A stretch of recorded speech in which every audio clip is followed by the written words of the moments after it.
past 15 minutes. Today is October 4, but October 3 in the States. Okay, ito yung nasa watchlist natin. Inaabangan natin ngayon yung VSA. VSA is volume spread analysis. Okay, kailangan yung volume natin is at least 3 times. In this case, wala pa siyang, below average pa siya. And then, ito namang spread natin, kailangan maliit lang at malapit dito sa 21 EMA.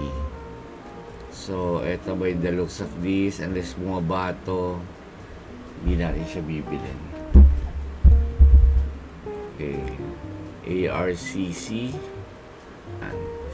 ARCC.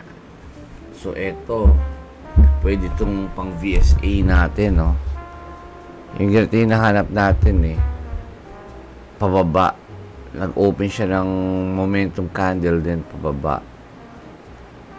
Okay, ideally, hanggang dito lang siya sa 21 MA, but, tumago siya. So, tingnan natin. Pero, since mababa yung volume niya, hindi natin siya iti-trade. So, tingin-tingin lang tayo. It's already 3:48 AM. Sa States, it's 3:48 PM.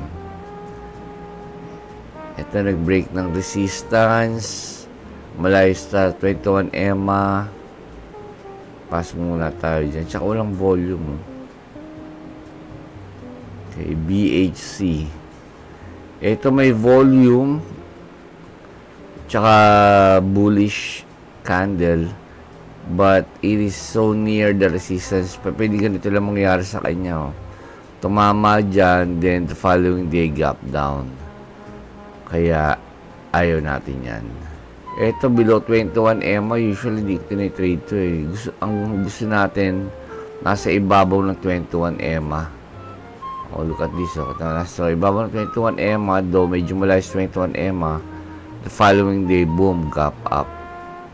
Ito yung nahanap natin, guys, ha. Gap up the following day. Ito, bumaba, pumunta dito sa 21 MA, the following day, boom, gap up. Same goes here. Ano, ito yung volume niya, mataas, oh. Following day, boom, gap up. Okay, ito, yun yung inaabangan natin na mag-gap up to. I mean, mag-increase tong volume niya. Okay, CCJ. Wala. Okay, ang bababa na sa sobrang taas. And then, no volume. DOX.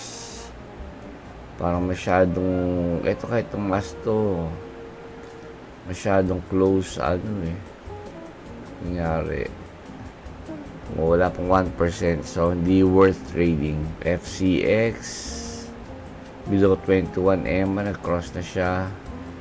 High, lower high. So pag mga ganito, we don't like the trend. Downtrend siya. So pass tayo dyan.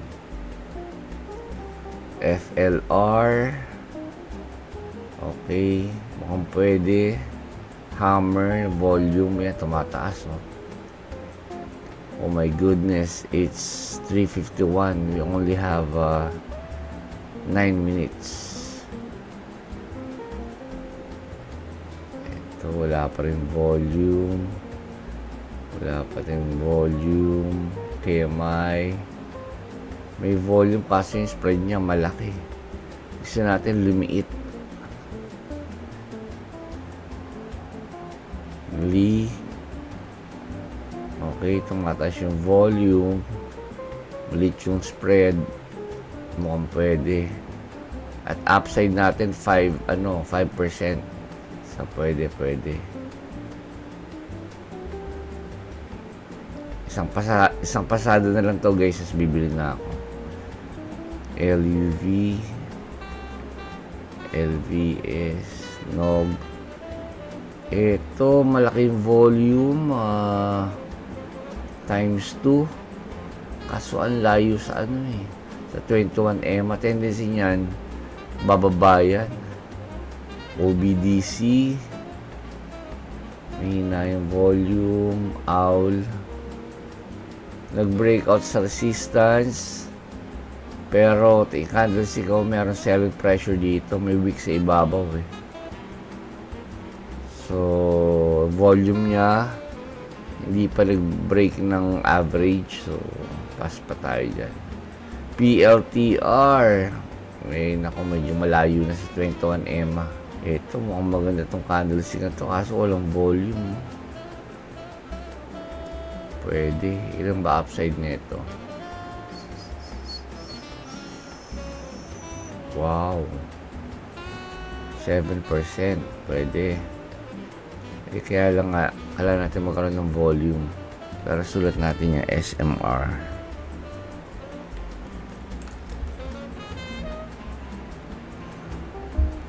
We only have 7 minutes left. Ito nag-breakout sa resistance. Kaso, volume niya pababa. So, pass tayo dyan. YAMC. Pwede. Kasi yung volume wala pa rin. Zeta. Ito yung volume niya. Itong mga taas. Zeta.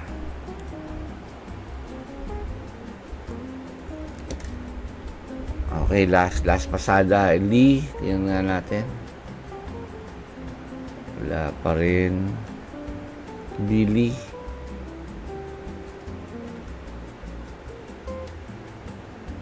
Wala pa rin. Hina ng volume. CCJ. Pwede na to. 20 times 2. Sige, let's go. CCJ, ito pa natin isa. SMR maganda rin. Zeta. 5 minutes left. Guys, re-record ko lang itong ano sa phone ko.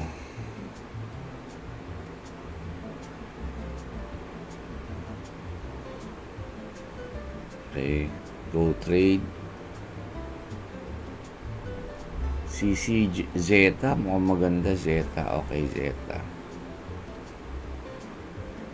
Naku po, wala sa ano, wala sa go trade. Ito sa IBKR.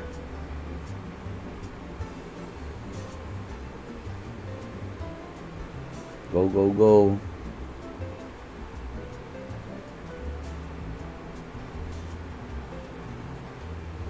Zeta.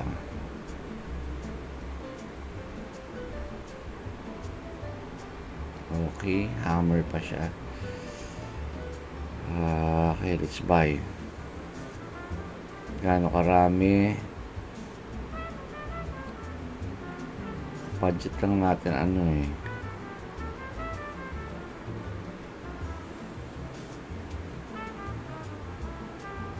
Okay, lang 10 shares. Okay, let's go. Buy. Ano ba buying power ko? 17. Okay, next Lee, ano pa? CCJ. Oh my guys. Kaya lang nga rin tayo dyan CCJ. Ito, kulang. SMR. Walang volume. Billy. Kulang yung volume.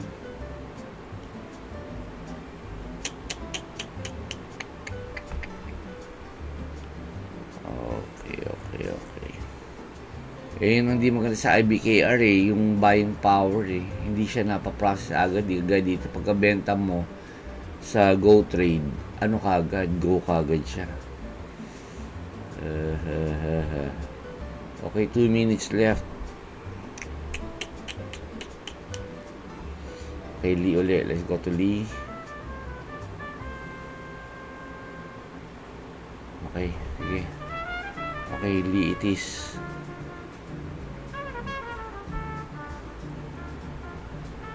There we go, Lee. L-I.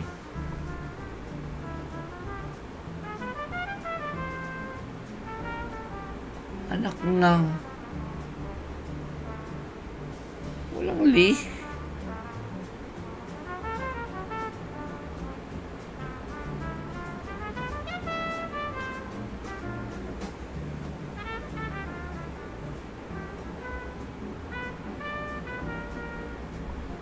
Tinanggal niya yata. Oh, may gulay last na. Walang Lee. Okay, ano yung next? CCJ. CCJ, let's go. 400.